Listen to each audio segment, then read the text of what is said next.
जय जय रघुवीर समर्थ. समर्थ म्हणतात की ज्या लोकांनी ज्ञानेश्वरांना त्रास दिला त्याच लोकांसाठी ज्ञानेश्वरांनी पसायदान दिले. आणि म्हणून समर्थ म्हणतात की संतांचा महिमा फार मोठा आहे. संतांमध्ये प्रेम माया होतं.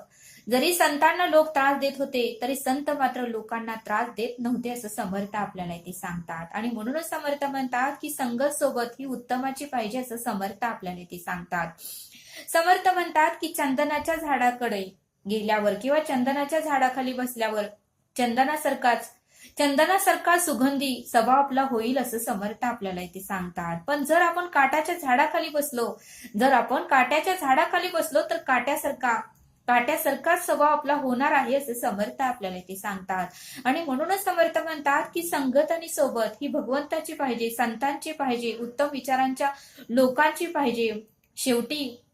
शेवटी भगवंतच आपल्या मदतीला आणि संकटकाळी आपल्याकडे धावत येणार आहे, आपली मदत करणार आहे. आणि म्हणून समर्थ म्हणतात की संकट आणि सोबत भगवंताची पाहिजे, कारण अंतकाळी आणि शेवटी सोडवणारा तोच आहे असं समर्थ आपल्याला इथे सांगतात. समर्थ म्हणतात की प्रत्येकाकडे कर्माची पावती येणार आहे. आणि त्यामुळे समर्थ म्हणतात की आपल्याकडे जर उत्तम कर्माची पावती यावी असं आपल्याला जर वाटत असेल तर आतापासूनच आपण सावध होऊन कर्म केली पाहिजे असं समर्थ आपल्याला इथे सांगतात.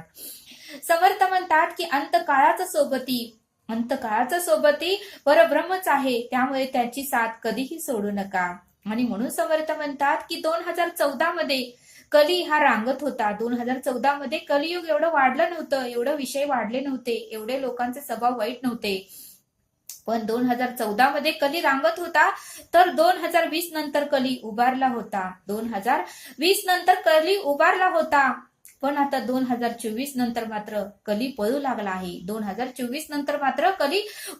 आहे. आणि त्यामुळे समर्थ म्हणतात की लोक आता स्वार्थी झाले आहेत, एकमेकांचा विचार करत नाहीत, प्रत्येक जण फक्त आपलंच बघत आहे. आणि म्हणून समर्थ म्हणतात की कली आता पळू लागला आहे, त्यामुळे लोकांचे विचारही स्वार्थपणाचे होऊ लागले आहेत असं समर्थ आपल्याला इथे सांगतात.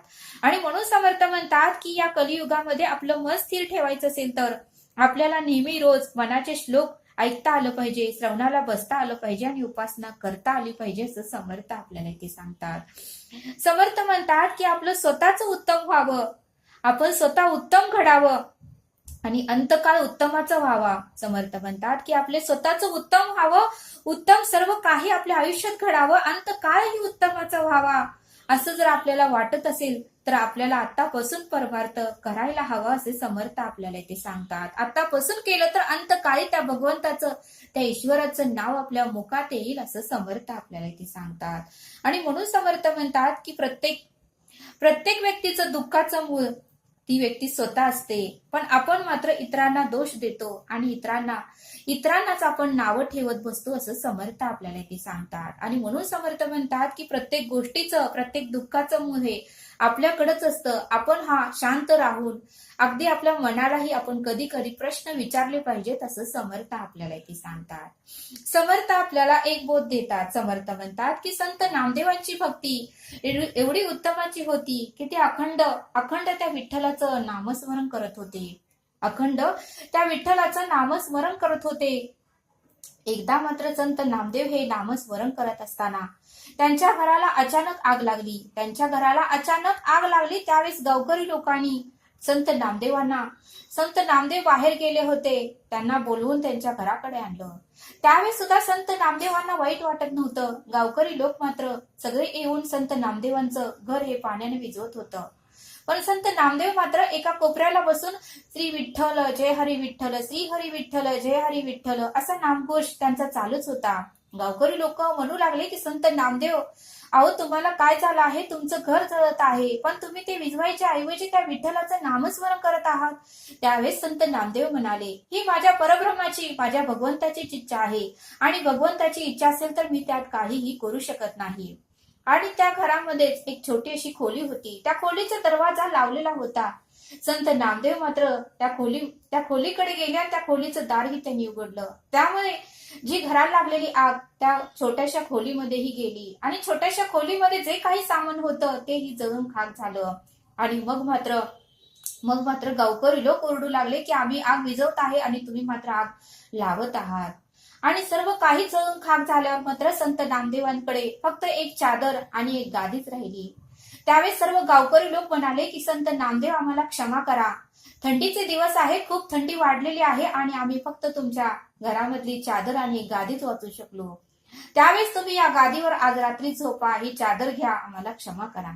पण संत नामदेव मात्र श्री हरी विठ्ठल जय हरी विठ्ठल, श्री हरी विठ्ठल जय हरी विठ्ठल असं नामस्मरण करत त्यांनी गादी आणि चादर ही त्या अग्नीमध्ये टाकून दिली. त्यावेळेस मात्र गावकरी खूप चिडले आणि गावातले सरपंचही म्हणाले की आज नामदेवांना कोणीही चादर द्यायची नाही, कोणीही गादी द्यायचं नाही, कोणीही जेवायला द्यायचं नाही.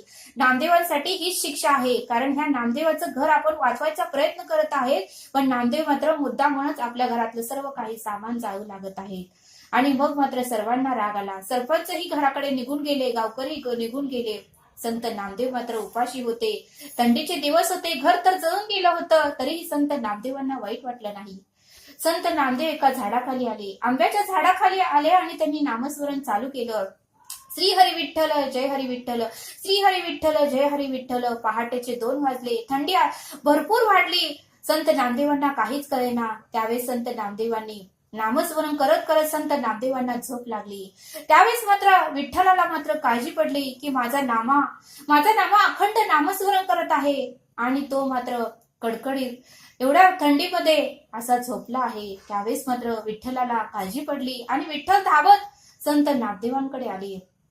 आणि त्यावेळेस मात्र ज्या ठिकाणी संत नामदेवाचं घर जळलं होतं त्याच ठिकाणी नवीन असं सुंदर घर विठ्ठलाने संत नामदेवासाठी त्या रात्रीच बांधलं बघा.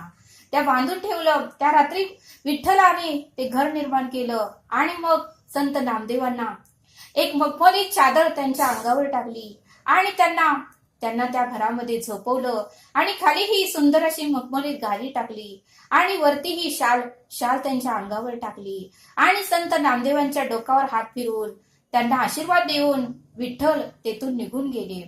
त्यावेळेस मात्र पहाट झाली. पहाटेचे 6 वाजले.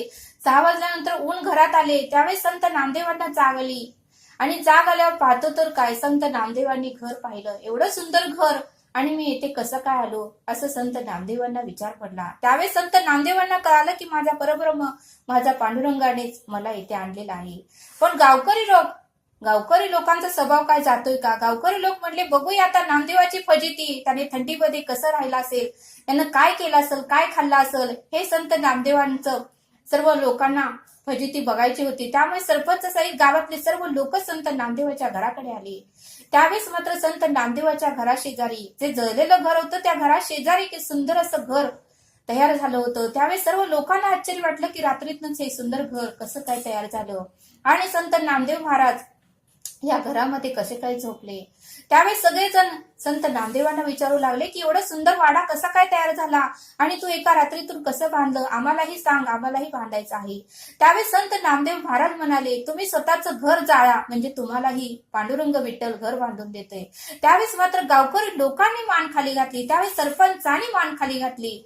बघा म्हणले समर्थ, म्हणजे ज्याची श्रद्धा आहे, ज्याचा विश्वास आहे, ज्याचं नामस्मरण आहे, त्यासाठी परब्रह्म पांडुरंग काहीही करू शकतो. आणि बघा म्हणले नामदेवासारखी भक्ती तर आपल्याकडून होणारच नाही, पण थोडीफार करण्याचा तरी प्रयत्न प्रत्येकाने केला पाहिजे असं समर्थांनी आपल्याला या बोधातून समजावून सांगितलं. बघा म्हणले म्हणजे देव ही भक्तासाठी कुठेही असला तरी कुठल्याही वेळेत तो धावत येतो आणि भक्ताची मदत करतो. फक्त भक्ताची श्रद्धा पाहिजे, भक्ताचा त्या परब्रह्मावर विश्वास पाहिजे आणि अखंड नामस्मरण हे अंतःकरणातून पाहिजे, जसं नामदेवाचं होतं. आणि नामदेवांनी शेवटपर्यंत विठ्ठलाचं नाव घ्यायचं सोडलं नाही. अखंड त्यांच्या मुखात श्री हरी विठ्ठल जय हरी विठ्ठल, श्री हरी विठ्ठल जय हरी विठ्ठल असं नामस्मरण असल्यामुळे विठ्ठलही त्यांच्या मदतीला धावत आले असं समर्थांनी आपल्याला इथे सांगितलं.